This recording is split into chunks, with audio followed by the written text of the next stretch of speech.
Eric Gollum, and welcome to a much less ostentatious video than yesterday.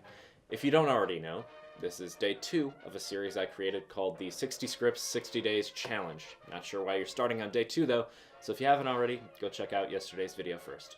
It explains this whole thing, and it is very grainy. So it's day 2, and I've already had a very interesting turn of events.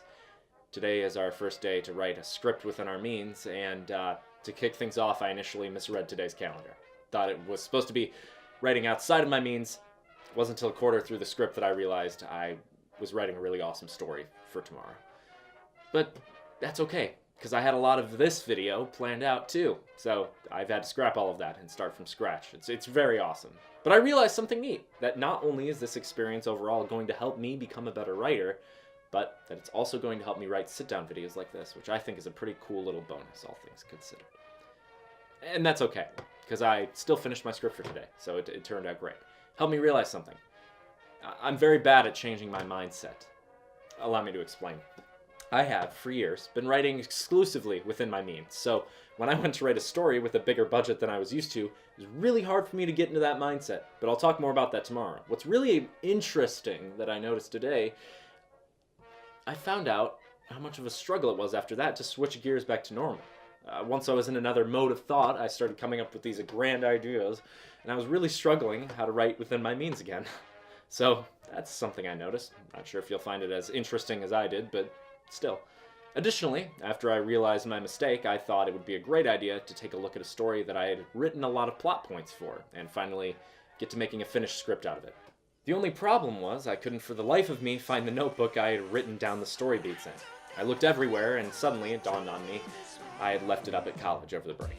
So unfortunately, we'll have to wait until I'm back at school to take a look at that. Finally, after all of that, I got a solid idea brewing, and the short film I wrote today is called My Old House. It's about a guy in his late 40s who comes back to his old house to collect his inheritance.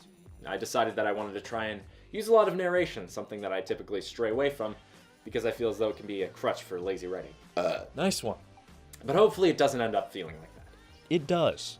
Right now, to me, it reads almost like a short story that was adapted for the screen. You essentially hear the main character's inner monologue throughout the whole piece, with it revealing bits and pieces of his backstory throughout, which I think is nice. So let's talk about some of the specific details, like how this fits into something that I could theoretically shoot right now. It only has 2 characters, 3 props, and it takes place in the woods. And if you don't know, I actually live in the woods, or I could easily go to a park or something and get my forest fix there.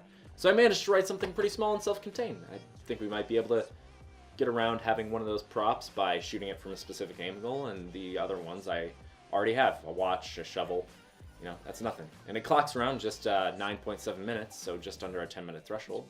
I'm pretty happy with how it turned out, if I'm being honest. And I'm sure I'll look back at it and cringe really hard, but with a little fine-tuning and a little editing, it could really sparkle. Alright, I think that's all for today. So, tune in tomorrow for the first script that I'll have written in a decade that is actually outside of my budget on purpose. Thanks for watching.